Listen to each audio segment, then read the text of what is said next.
मंगलवार दोपहर जयपुर रोड स्थित टीबी अस्पताल में उस वक्त हंगामा खड़ा हो गया जब मकराना से आए एक टीबी मरीज की डॉक्टर द्वारा इंजेक्शन देने के कुछ देर बाद ही मृत्यु हो गई। मंगलवार को मकराना से मरीज कानाराम को उसके परिजन लंग्स में पानी भरा होने के कारण टीबी अस्पताल लेकर आए थे। इसके बाद मरीज को टीबी वार्ड में चिकित्सक ने इंजेक्शन लगाया, लेकिन इंजेक्शन लगाने की कुछ ही देर बाद कानाराम की तबियत बिगड़ी और उसने दम तोड़ दिया। अचानक हुए इस घटनाक्रम से मरीज के परिजन सख्ते में आ गए और उन्होंने चिकित्सक पर लापरवाही का आरोप लगाते हुए अस्पताल में हंगामा शुरू कर दिया। 12 बजे ये लोग लेके आए थे, कुचामन से इनको रेफर किया, बोला आप अजमेर ले जाओ। ये जैसे यहाँ हॉस्पिटल में आए तो डॉक्टर साहब ने बिना जांच किए कोई इंजेक्शन लगता है एंटीबायोटिक, वो इंजेक्शन लगा दिया। जबकि इनके भवनलाल बता रहा था, इनका चाचा बिल्कुल स्वस्थ थे। उस टाइम उन्होंने पार्ले जी एक बिस्कुट भी खाया था। जैसे डॉक्टर साहब ने इंजेक्शन लगाया, इंजेक्शन लगाते ही इन्होंने 2 सेकेंड नहीं निकाले और ख़त्म हो गए। उसके बाद में डॉक्टर साहब ने इन्होंने वापस दबाव देने लगे कि आप इनको बॉडी को ले जाओ, पोस्टमार्टम मोर्चरी में रखाओ और अब जल्दी से जल्दी अपने घर ले जाओ। तो इन लोगों ने हमें गांव फ़ोन किया। गांव से वर्तमान सरपंच है, मैं पूर्व सरपंच हूँ, हम सब लोग गांव के 10-20 आदमी यहाँ पे आए और हम चाहते हैं उचित कार्रवाई हो। जो डॉक्टर साहब वहाँ थे ड्यूटी पे, उन्हीं लोगों के खिलाफ कार्रवाई हो, अन्य के खिलाफ कार्रवाई नहीं हो। और बोर्ड गठित करके हमें वास्तविक बताया जाए कि इस संबंधित ये तो हमने दवाई दी थी और इस दवाई की वजह से ही इनकी मृत्यु हुई है। टीबी में ऐसे अचानक मृत्यु कभी नहीं होती। इनके हार्ट अटैक की कोई बीमारी नहीं थी, टीबी का बीमारी दवाई चल रही थी। तो इंजेक्शन लगाते ही उनकी तत्काल मृत्यु। इंजेक्शन गलत लगा था और ब्लड में लग गया। वो क्या नाम था मरीज का? और कानाराम मेघवाल, जाति 55 साल, मेघवाल जाति से। हंगामे की सूचना पर अस्पताल अधीक्षक डॉक्टर पीसी वर्मा और सिविल लाइन थाना पुलिस मौके पर पहुंचे और घटना की जानकारी ली। मरीज के परिजनों द्वारा अस्पताल के चिकित्सक के खिलाफ सिविल लाइन थाने में मुकदमा दर्ज कराया गया। वहीं अस्पताल अधीक्षक ने तत्काल एक जांच कमेटी गठित कर मामले की जांच के आदेश दिए। एक 55 साल के युवक है, मकराना के पास के रहने वाले हैं। टीबी रोग से ग्रस्त थे, काफ़ी टाइम से ये इलाज ले रहे थे, किंतु जेलन हॉस्पिटल में मेरे साथ इन्होंने बताया नहीं। आज सुबह ही ये आज ही लाए हैं। इनकी अवस्था बिल्कुल ठीक नहीं थी। पेट के अंदर पानी भरा हुआ है, फेफड़े के अंदर बिल्कुल पीप था और वो फट गया था फेफड़ा।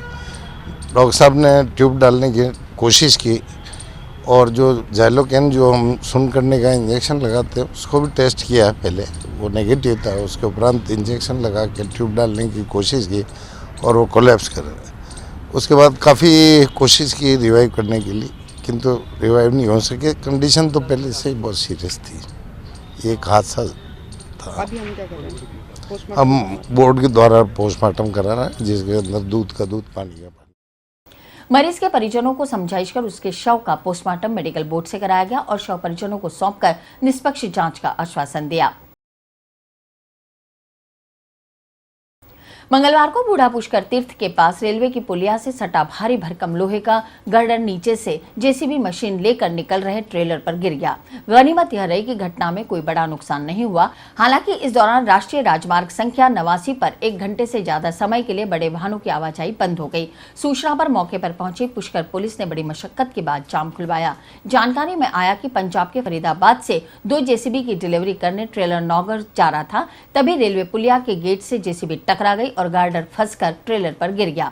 ट्रेलर वहीं रुक गया और राष्ट्रीय राजमार्ग के दोनों तरफ वाहनों की लंबी लंबी कतारें लग गई। ट्रेलर चालक रामेश्वर ने बताया कि वह इस पुलिया के नीचे से कई बार जेसीबी लेकर निकल चुका है, लेकिन इन दिनों नई रोड बनने से ऊंचाई का भान नहीं रहा और जेसीबी में पुलिया का गर्डर फंस गया।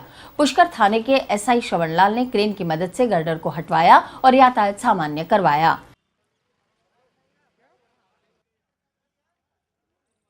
ये कंटेनर था जिसमें 2 जेसीबी थी। उसकी हाइट ज़्यादा होने के कारण यहाँ जो रेलवे का जो ट्रैक बना हुआ है उसके आगे एंगल लगी हुई है। उस एंगल से जेसीबी की टच हो गई और उससे वो एंगल गिर गई। इस कारण रोड पे ये लंबा जाम लगा हुआ है, लोग परेशान हो रहे हैं। और पुलिस को फ़ोन किया है, पुलिस मौके पे पहुंच गई है और इसको खुलवाने का प्रयास किया जा रहा है। ये बाबूजी पहली तो परमानेंट जेसीबी लेके जाया था, कभी टच होया नहीं। और ये रोड के ऊंचा जो हमारे को मालूम नहीं था, भाई रोड बन गया। रोड नहीं बनता तो रोड का काम नहीं चलता, हम बढ़ता भी नहीं। जो रोड थोड़ा बहुत टच हो गया, वह टच होते ही पड़ गया बाबूजी। हम तो 5-6 साल हो गया जेसीबी लेके जाते हैं। क्या नुकसान हुआ है अभी? अरे दोनों हट थोड़ा बूम कट गया बाबूजी। नहीं बूम दोनों बूम है और कोई नुकसान नहीं है बाबूजी। कहाँ से कहाँ जा रहे थे आप? फरीदाबाद से नागौर।